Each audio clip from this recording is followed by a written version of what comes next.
Welcome to Real Clear Politics on Sirius XM for Friday, August 8th. I'm Andrew Walworth, and joining me are Real Clear Politics President and co-founder Tom Bevan and Washington Bureau Chief Carl Cannon. So guys, today, the New York Times reports President Trump signed a directive that allows the DoD to employ military force against Latin American drug cartels. These cartels have already been named foreign terrorist organizations.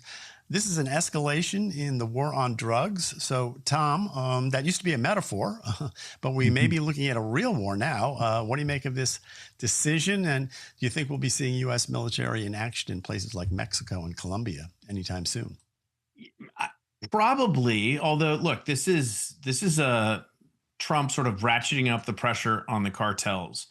And it does put him in, to the extent that the U.S. military is acting on foreign soil against civilians. That is a bit of a legal question, I guess, from what I was reading about this. However, as you mentioned, the State Department has declared these organizations FTOs, foreign terrorist organizations. And so there is some precedent for the U.S. military operating to take out national security threats from FTOs. So I do think that clearly Trump has made this a priority.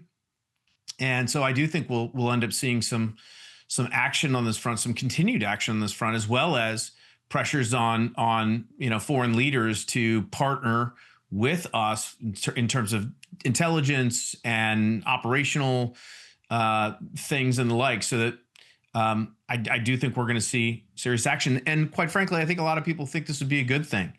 Yeah. These cartels they have had the upper hand for far too long. Yeah. Carl, Mexican President Claudia Sheinbaum responded almost immediately, and she said there will be no invasion of Mexico. With Mexico, it is collaboration and coordination, never subordination or interventionism, and even less invasion. So she doesn't sound like she's a big fan of this idea. Yeah, Andy, I hear that a little differently. She's has to have some cover, in her political party and her constituency, but she didn't really say no. If you think about it, those are kind of caveats that the United States should want to do anyway. And the DEA, even the U.S. Army has a history of cooperating with Mexico, mostly training exercises, but American armed. Not the armed forces exactly, but armed federal agents have been operating in Mexico for a long time, but always with the cooperation of Mexico. And I think what she's saying is, she hopes that continues. And I don't think, we'll talk about Venezuela in a little while, but with the exception of Venezuela, I don't get the feeling that the Trump administration is contemplating going into countries where the government doesn't want them. The cartels are we should remember they're the bane of the existence of the civilians and the people, the populace of these countries and the governments of these countries. And so you're really helping these nations, and most of them understand it. Tom used that word civilian, which is interesting because for the United States military to be killing civilians in a foreign country could be construed as a war crime.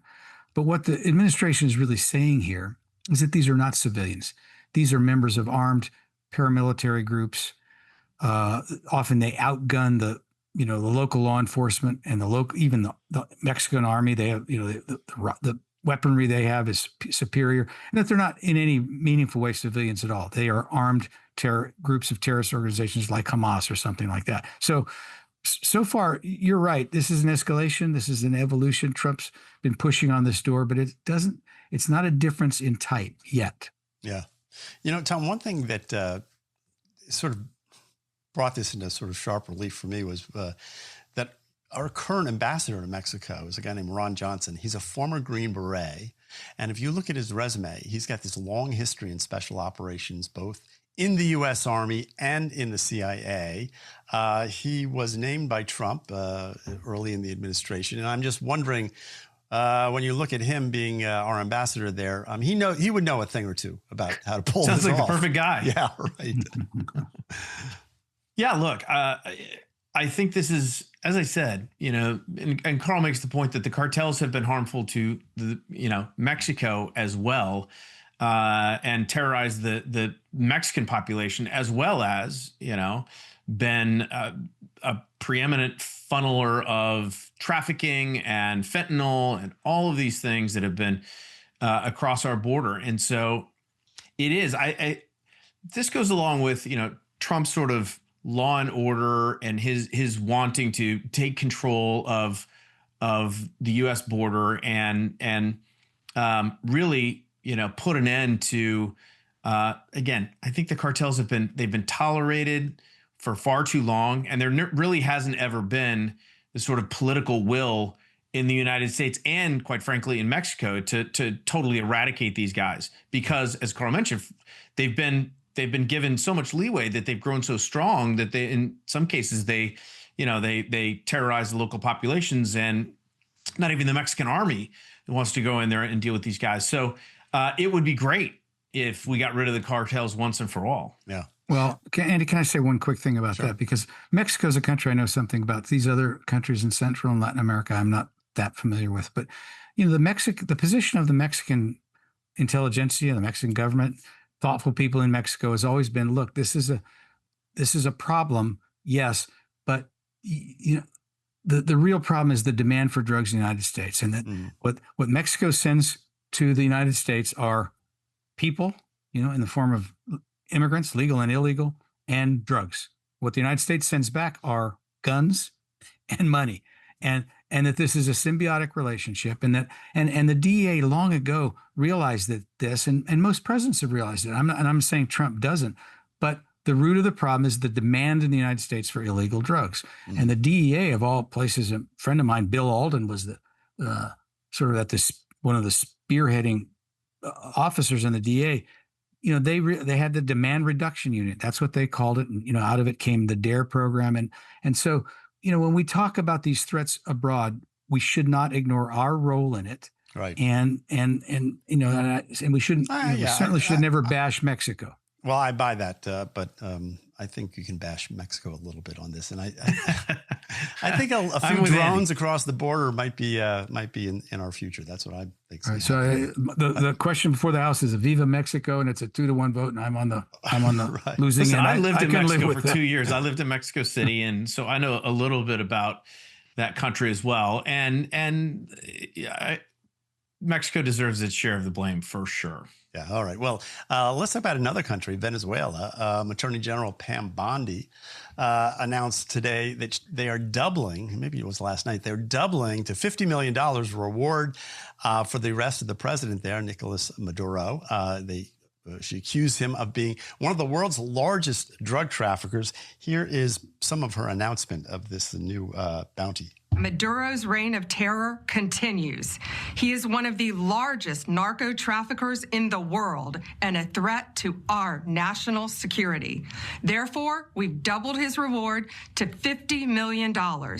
Under President Trump's leadership, Maduro will not escape justice, and he will be held accountable for his despicable crimes. If you have any information to bring this criminal to justice, call 1-202-307-4228 or go online. So, Carl, I got to say that the phone number is a nice touch. Call this number if you know where he is. I think we all know where he is. He's in Venezuela. But what do you make of this doubling of the bounty on a foreign leader? Well, it was in the first Trump administration, if I recall, it was 15 million. Right, it was and 15. Under Joe Biden, it was added to 25 million. Right. If it's 50 million and you've declared war on the cartels, you start to create a market. Maybe the cartels will kidnap Maduro, send him here, get out of the drug business and pocket the 50 million. You start to see how it could happen. But in all seriousness, Maduro is not a criminal. He's been indicted. And you'd think the Attorney General of the United States would know the difference between a person who's indicted and is presumed innocent until proven guilty and a criminal. You would presume that, but you would be wrong. He's also the head of state. What this reminds me of, and it was Panama, not Venezuela, the United States, right, when George H.W. Bush was president, indicted Manuel Noriega and extradited him, put him on trial, and he died in a United States prison. Ronald Reagan wouldn't do that. He refused the Justice Department request to do it. I'm very uncomfortable with the United States indicting heads of states and then sending paramilitary. that's an invasion of a sovereign country. What Maduro has done, he succeeded Hugo Chavez, is wreck the economy of Venezuela with socialism. So the response in the United States is that we start electing socialist mayors and give 500,000 Venezuelans visas. People are going to look back on this period in U.S. foreign relations and wonder what the hell we were thinking. But what the administration has alleged, and the last two administrations have alleged, and presumably they have evidence for it, they got an indictment, is that he is facilitating the exportation of cocaine, heroin, and fentanyl in the United States and killing Americans. And if that's true, you'd want him to stand trial. But he is also the elected head of a country, and you start to see how this could go if this becomes the norm. Just like Kim Jong-un is the elected leader of North Korea, right? 100% of the vote. Well, but Tom, what if Spain indicts Trump? Puts a bounty on his head. I mean, somebody should indict Putin. Maybe he's already been indicted. But this stuff starts to look ridiculous. These are the heads of Putin has been. Yeah, I think that's right. He's part of the problem there. Tom, what do you make? This is sort of a bounty. What did you called it? Bounty diplomacy. I call it. Yeah, that's a good term. I like that. That's right. Yeah, I'm coining. Are you in favor of this, Tom? Do you like this? Has to credit me for that. Bounty diplomacy. Look, it's going to make me want to go find Maduro, I think. We're going to take this podcast to Venezuela, collect our $50 million. I'll go if there's golf in it. No, look, we'll see how effective this is, other than putting on sort of a show. And again, a lot of the Trump administration, some of their moves are more performative than practical. And I think, as Carl points out, this might be one of those moves, which is, again, making the broader point that this is now this is a priority for the administration. We're going to go after the cartels. We're going after Maduro, and we want to see all of these folks brought to justice. So now, whether I agree with Carl, I mean, does that mean we want a paramilitary SWAT team going in, send in the Navy SEALs to yank him out of there and bring him back to the U.S. and put him on trial? I mean, there is precedent for that, right. So it's not like it couldn't happen. And again, maybe at the end of the day, that might be a good thing for America and also for Venezuela. But we'll see how this plays out. I don't know how it's going to end. Yeah, I would like to have more detail on what you have to do to get that $50 million. And maybe if you call that phone number, you can find out. And I would like, this is something I think someone should do. I would love to see the phone log for that phone number they gave out and see who calls in and what kind of tips they get. Anyway, guys, James Carville had to take down a story he posted about Melania Trump and Jeffrey Epstein. This was after he was contacted by the First Lady's lawyers. The video had been titled The Epstein Connection, Trump and Melania. But he also offered some pretty provocative things on his podcast about what he thinks the Democrats should do if and when they get back to power. So here's a little bit of what he said, Carl. The Democrats win the presidency, the Senate, and the House in 2028, which is not impossible. I don't know if you say likely or possible. I don't know what word but it's certainly not impossible. They are just going to have to unilaterally add Puerto Rico and the District of Columbia states. They're going to have to, the Constitution gives Congress power over federal elections. I don't think they can redistrict, but there are things they can do. They're going to have to do it. They're just going to have to do it. And they may have to expand the court to 13 members. So there are 2 more states, 4 more senators, a couple Supreme Court justices. I mean, is this a plan? And are you on board with it? Well, it's a deeply unserious series of proposals by a person who, in his younger days, knew enough to avoid getting into these waters. He was a political consultant in a very good one. And I met him when in the 1992 campaign, like many reporters, if you weren't from Louisiana, you didn't know him. He'd helped manage Harris Wofford's campaign in Pennsylvania. So he was branching out, and then he helped manage Bill Clinton's campaign. And he was always fresh, but he knew not to go into the White House. He was offered a job in administration. He said, well, that's not what I know how to do. I know how to win elections. And when you hear him talk like this, you realize he should he was right to want to stay in his lane, and he should still want to stay in his lane. Tom, what do you make of it? Yeah, I mean, listen, the idea that Democrats, I mean, he's talking about sort of the thermonuclear options for Democrats, right? Adding these 2 states, packing the Supreme Court, federalizing election law. Like, these are things.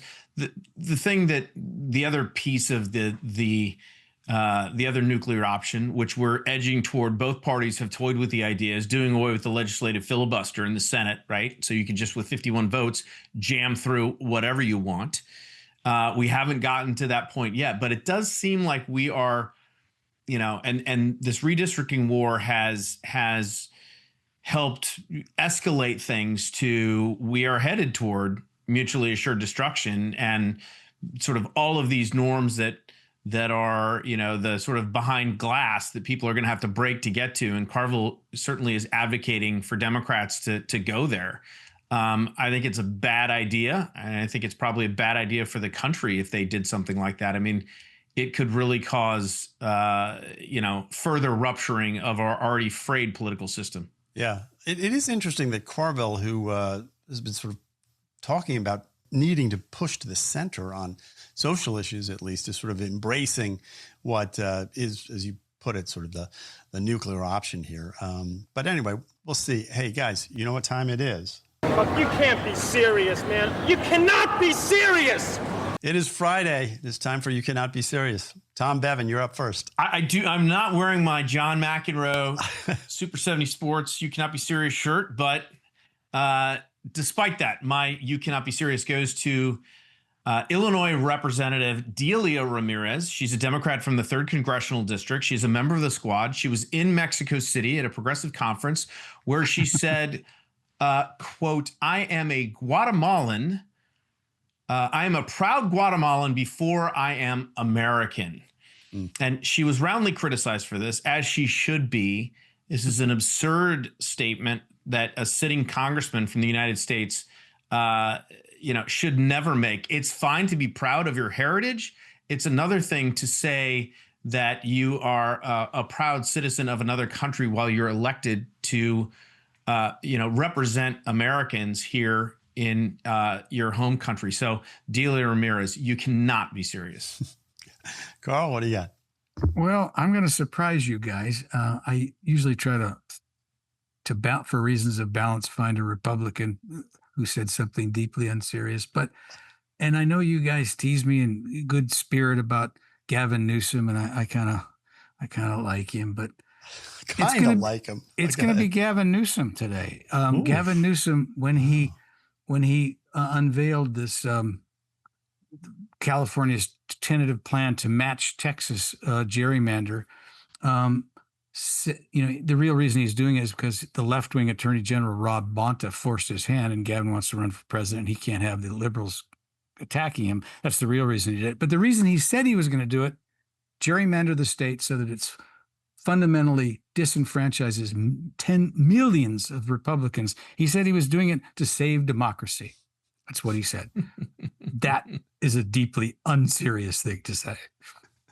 Yeah, everyone's saving democracy these days. Mine is the White House. It's this feud they're having with South Park, the TV show. The first 2 episodes this year's season showed, among other things, President Trump trying to seduce Satan in bed.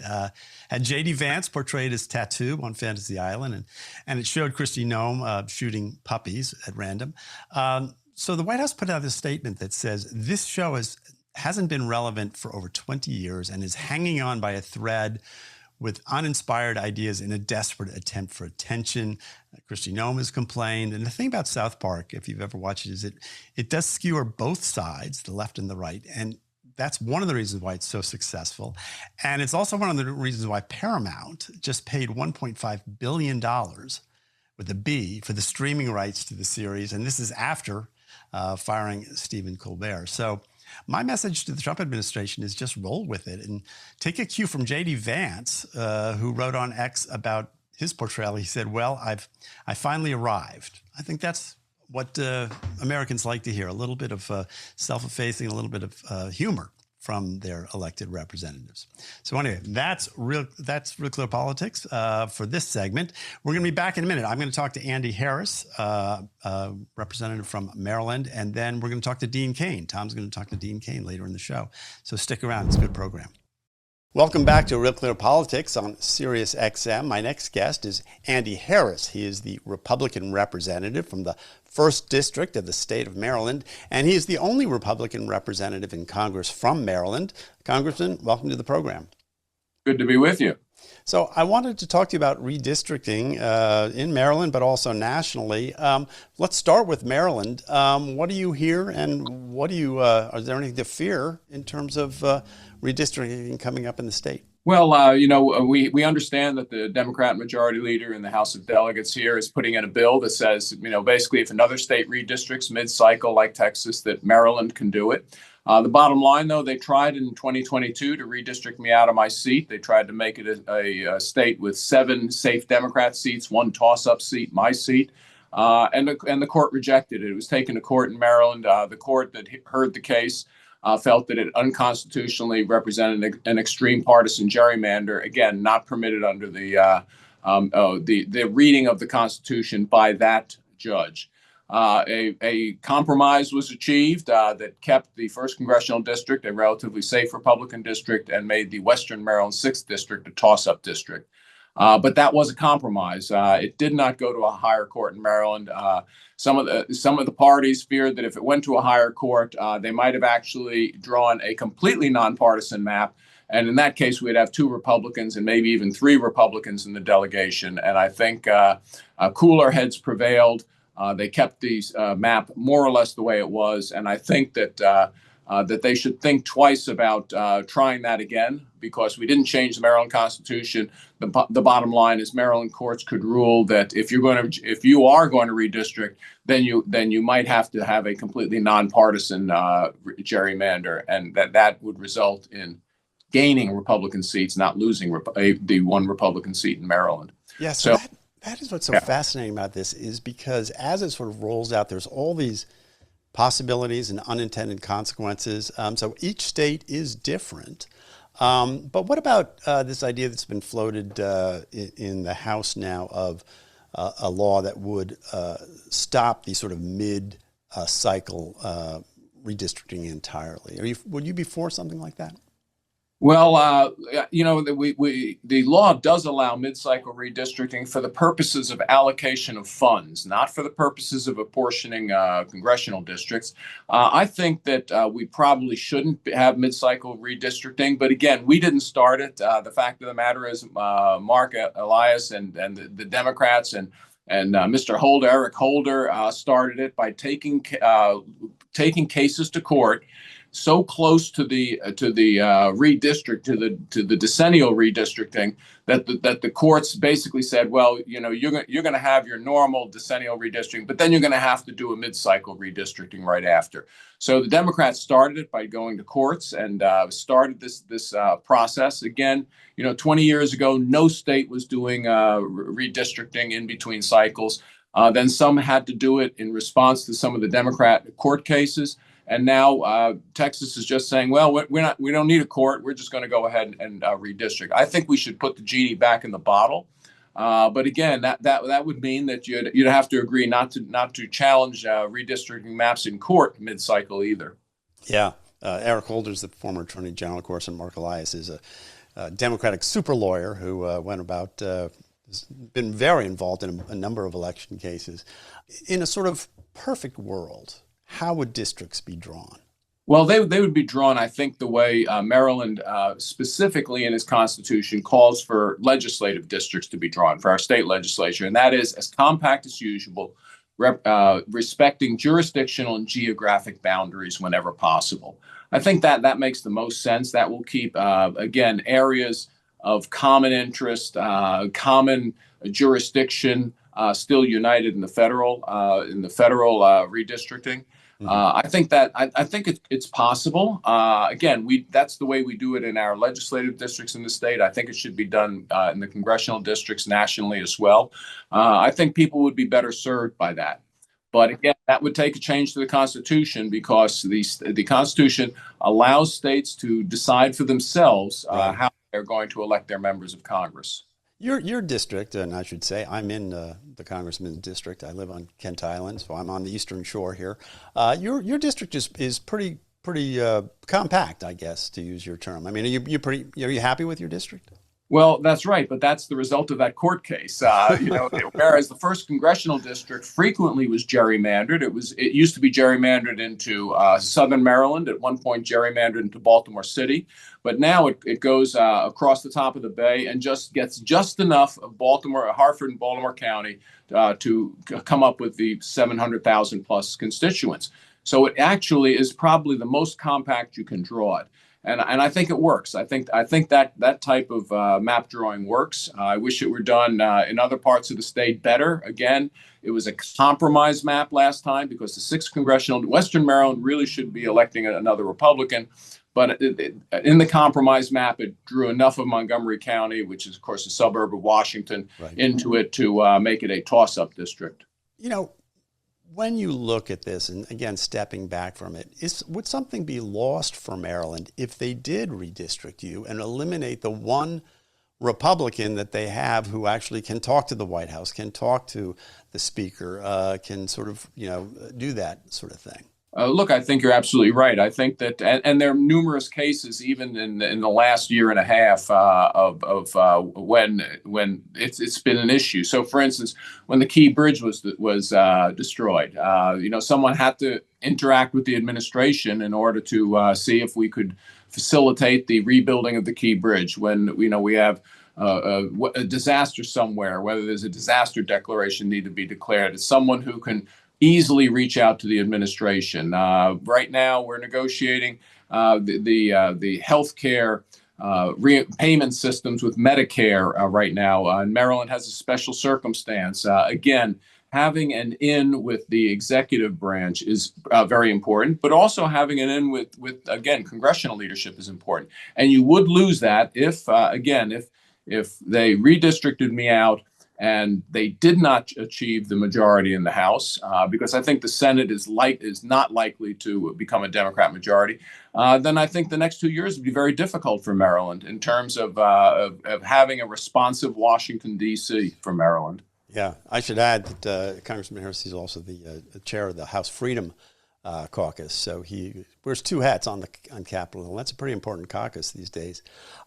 When you step back from this again and look at it, where do you think this ends up? I mean, if just in two ways, really. One is, did the Republicans really gain that much at the end of the day if California and New York and all these other states get involved? I mean, is it a wash? And second of all, is it just bad for democracy for us to be going through this? Well, certainly, if California and Illinois could redistrict, then it will likely be a wash. Maybe because there's Missouri, Indiana, there are Florida, there are other states that could get involved. It could be a 1 or 2 seat difference, 3 seat difference. But I think your other point is well made. I do think that we should put the genie back in the bottle on mid-cycle redistricting. But it would be both parties have to agree. And again, it's not just the idea of Texas deciding to do it in halfway through the cycle, but it's the Democrats agreeing not to bring cases to court that will necessarily extend past the normal redistricting cycle. You'd have to have agreement on both sides, and right now both sides are arming up. They're certainly not standing down. Well, it's one of those stories that it wasn't on my bingo card. I didn't think we'd be talking about this in August, but here we are talking about it. You've been listening to Real Clear Politics on Sirius XM. I'm Andrew Walworth. I've been talking to Representative Andy Harris of the 1st District of Maryland. Don't go away. We'll be back with more Real Clear Politics right after this. Welcome back to Real Clear Politics on Sirius XM. I'm Tom Bevan, co-founder and president of RCP, joined now by Dean Cain, an actor, director, producer, writer, and now apparently, Dean, a soon-to-be member of ICE. Tell us about how did this come to pass? You made the announcement the other night on Jesse Waters' show, and a lot of people were stunned by it. How did this come down? So it happened I partially blame this on Jesse because what happened was I know a lot of officials in this administration, including ICE and certainly law enforcement, because I'm a sworn deputy sheriff in Frederick County, Virginia. I am a reserve police officer in Pocatello, Idaho. For almost a decade now, I've been serving as law enforcement. It's not my everyday job, and I do it on the side and whenever I can, and I support our men and women in uniform. Well, ICE was doing their recruitment video, so I put out a video to help with the ICE recruitment. And maybe the way I worded it or whatever I did, but people thought that I had joined ICE. And it kind of blew up into this crazy ridiculousness that happens in this world these days. And so I spoke to some of my contacts at ICE and I said, hey, look, this thing has gone crazy. Why don't we just do it? Swear me. I'll come in. I'll do whatever you want. And they said, you know what? Not a bad idea. So after speaking with ICE and maybe an honorary ICE officer, but the point that I'm trying to make by joining is that these are amazing and wonderful Americans doing a very patriotic and wonderful job deporting illegal people here in the United States, starting with the worst of the worst, and they need to be stood up for. They're being vilified by Congress. They're being vilified in the media. They're being vilified by, paid protesters and anarchists and people of that nature. And the same thing as when I joined up with the police force, when they wanted to defund the police. I thought this is the dumbest idea ever. And I think it's dumb to vilify our ICE agents. They've had a 1,000% increase in attacks on ICE and ICE agents and violence toward them. So I'm standing firmly in their corner. And I wanted to make a loud pronouncement that I'll step up, and so should so many of our patriotic Americans. And they've already had over 80,000 applications to join up. So they got rid of the age ceiling. They did a lot of things to make it more. I saw that. I saw they're now promoting like father and son. It's like, hey man, I'd like to think I had something to do with it. I was gonna say, so how old are you, Dean? You're a couple of years older than me. We go 59, way baby. back. Just full disclosure, Dean and I played football at Princeton back in the day. He was actually pretty good. I was not. But so how old? 59, baby. 59. Just passed. And so they've removed the caps and they're taking basically anybody who is in, obviously you have to pass some sort of physical test. Yep. Physical. And you have to do not physical, not just a physical exam, but you have to pass their physical endurance test and so on and so forth. Physically fit. But 80,000 people for 10,000 applications, that seems like they're off to a pretty good start. So do you have any more details about what this is going to, you mentioned your work as a honorary and reserve police officer. No, those are fully sworn as a sheriff. That's not honorary. Okay, sorry. But in terms of like what this is going to require you, are you going to put other projects on hold? Are you just going to do this when you can? Do you have any idea like in what capacity you'll be functioning for ICE yet? I don't know at this point in time. It depends on Director Lyons. Whatever he wants me to do, I'll do. I imagine my most productive use of my time and or talents would be doing PR and talking about how wonderful our men and women of ICE are and what they're trying to accomplish and the kind of awful criminals they're removing off our streets, gang members, murderers, rapists, you name it. Then they're getting thousands and thousands and thousands of them out of here. Doing that job is probably where I'm best suited. But listen, it's not like I can't strap it on and go chase somebody down or do whatever it takes. So still got it. I can tackle people. I've done it before. There's my little Princeton figurine right there, baby. There you go. So I can still make that hit. I maybe not be able to track somebody down as I used to be able to do, but there's all sorts of positions that are necessary within ICE. And if I end up just being a mouthpiece, fine with me. But I hope to get sworn ASAP and continue to support our wonderful agents and get more and more people involved. It has been, Dean, one of the things we've seen in the media, and there was just this discussion last night I was watching a clip of Scott Jennings on CNN talking about he was going at it with Anna Kasparian over ICE agents and the fact that Democrats have been calling them the Gestapo and, really the rhetoric surrounding ICE agents has gotten pretty heated. And as you mentioned, an increase in the number of people who are attacking them and illegal immigration, it seems like still has pretty broad support, especially for removing people who who are, have committed crimes, not just a crime of coming across the border, but have actually committed actual crimes. And I just wonder whether, that's a good argument for the Democrats to be making. It seems like they haven't quite learned some of the lessons from 2024. Look, just yesterday, Jared Moskowitz, who I think is a congressman from Florida, posted about me joining ICE. He posted a $50,000 signing bonus is the biggest, signing bonus Dean Cain's ever gotten.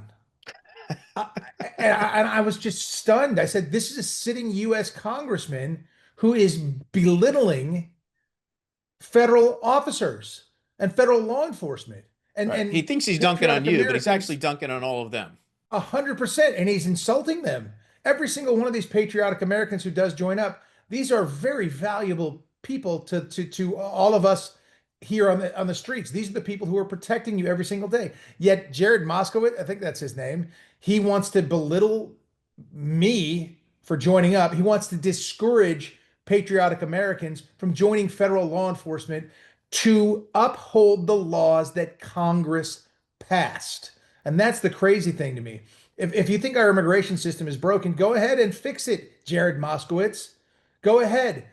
I haven't seen as a bill to change the way immigration is enforced here in the United States. I haven't seen anything like that. I hear just a lot of yip yap and talk to own somebody or try, but do something for the American people. Really change the law, change immigration. We are the most immigrant friendly country on this planet by far, without a doubt. And people, obviously, they do this on purpose. They mix up, immigrants and illegal immigrants. Legal immigrants are loved in America. Loved, supported, appreciated. Bring them. We take it over 1 million a year. That's the greatest, more than the next 4 countries combined. And we are super immigrant friendly. But painting this picture as though we're not is crazy. Vilifying our law enforcement is crazy. Jared Moskowitz, if I said his name right. I mean, it's craziness. But that sort of rhetoric has been flying around. That allows people on the interwebs to say the most ridiculous stuff to me, like, "Oh, he can't get a job, so he can't get a job acting, so he's doing this and what a blah blah blah blah. You're the worst Superman ever." I'm trying to support Americans and protect this country. That's all I'm trying to do. I was going to ask you. I mean, I know you left LA a couple of years ago for Las Vegas. Quite happily. But yeah, obviously you're still connected in the industry, got a lot of friends. I mean, have you heard from anybody or gotten any negative reactions from any of your friends, or is that stuff sort of like, because you've been sort of an out, Republican conservative for a number of years, that stuff doesn't come your way anymore, or when it does, it doesn't bother you at all? Well, it doesn't bother me. I'll tell you that right now. It sometimes shocks me when people are overtly offensive on social media. But my friends, so I've gotten overwhelmingly positive responses from people that I know and friends of mine. Overwhelmingly, thank you for stepping up. Thank you for supporting our men and women in ICE. Thank you for doing that. I wish there were more voices, et cetera, et cetera. I have had a number of my friends who are on the other side of the aisle reach out to me and want to have a sincere discussion. And this hasn't happened, in years, where we politically disagree. And they're like, "Hey man, tell me why." But they said, "Why ICE? Why are you doing this? What's the situation?" And they are genuinely interested to learn. One of my friends called me and was talking about having moved to Encino, and there were a bunch of gangs running around just robbing houses over and over and over. And there was illegal cartel gangs and nobody had done anything. And then it got cleaned up because it affected them directly. And here was a person who's like, I just want to know. I want to learn. I want to know, because they're getting so much from one side saying that, ICE is the Gestapo, et cetera, and not enough from the other side. So I like to hear that people are opening up. Hollywood people don't say anything much to me because that's Hollywood. You know how to say F you in Hollywood? Trust me. Well, but I was going to ask you about that as you pull back. I mean, I was thinking about this, like, have you noticed a change in, I see some people who have been red pilled. I'm thinking of like Justine Bateman and Jillian Michaels and some of these folks who have basically said, "Look, I'm liberal, but what's going on in California is crazy town," right? Have you noticed, is that is that part of a larger sort of shift, or are those kind of still the exceptions to the rule? I think it's part of a larger shift, but I'm also the eternal optimist, and I hope that people wake up and see what's going on. So when I see Jillian Michaels speaking very eloquently, and Justine Bateman tweeting very eloquently, I love it. I love to see it. I love to see more and more voices. You know, someone's got to stand up. And when people start standing up, it gets easier to stand up. So the more folks who can do so, God bless them. I've been standing up for a while. I'm not trying to martyr myself or anything of that nature. I just felt called to do so and to speak to what I thought was right as a father, as a family man, as a Christian, as a United States citizen. And I travel the world. People are like, "Well, you never leave." I'm all over the world. I've been to 56 countries. I've had a home in Europe for over 20 something years. I see it and around. And sort of the groundswell I feel is people wanting to get back to common sense. They realize they've been manipulated. Realized they've been fed a laundry list of baloney, and they're sick of it. They just want to take care of their families, have good, safe communities, and the ability to earn. That's it. And so I'm finding that sort of common sense all across the board. And today, Gina Carano, settled with Disney, or tomorrow or yesterday or whatever it was, for them booting her off of a very inoffensive, inaccurate tweet. Now they're going to censor me. And they paid her. No, but I think that this is part of the thing. Like, cancel culture is over. It doesn't, people like Justine Bateman maybe 10 years ago wouldn't have felt like she could speak up or tweet that kind of stuff. And now she's just kind of like, you know what? People are over it, I think. I hope so, because cancel culture is a cancer. It's ridiculous. People should be free to say what they want to say, whether it offends people or not, and they should stand up for their beliefs and respect them. The one thing I really like about now is it seems like people, even the fact that when I joined ICE, I'm getting calls from ABC and CNN, and I know they want to make hit jobs, do a hit job on me and go after me, but at least they're calling and wanting to have different voices on their shows. I think they've realized that the echo chamber certainly isn't working. So have disparate voices, have different opinions on, and be respectful to those different opinions. Like, I'm respectful. If I disagree with somebody, okay. Every once in a while I might toss a savage meme out there or something like that. But I'm respectful. If somebody doesn't agree with me, okay, that's fine. But here's why I think it's important. And as a result, I don't hate you or vilify you. I just disagree with you politically. Let's go have a drink. Let's go have a meal. Let's share some coffee and just chat. And that's happening more and more now, and it should. Well, that's good. That is good. All right, we've got to leave it there. Dean Cain, as I said, actor, producer, writer, former Superman, one of the best Supermans, honestly. Come on, let's be real about this. There we go. And now soon to be ICE agent. Dean, thanks for joining me. Appreciate it. Good talking to you, brother. Tom, it's always a pleasure, brother. Thank you. All right. And that's going to do it for us. On behalf of Carl and Andy, I'm Tom Bevan, co-founder and president of RCP. You've been listening to Real Clear Politics on SiriusXM. We'll see you back here on Monday. Have a great weekend.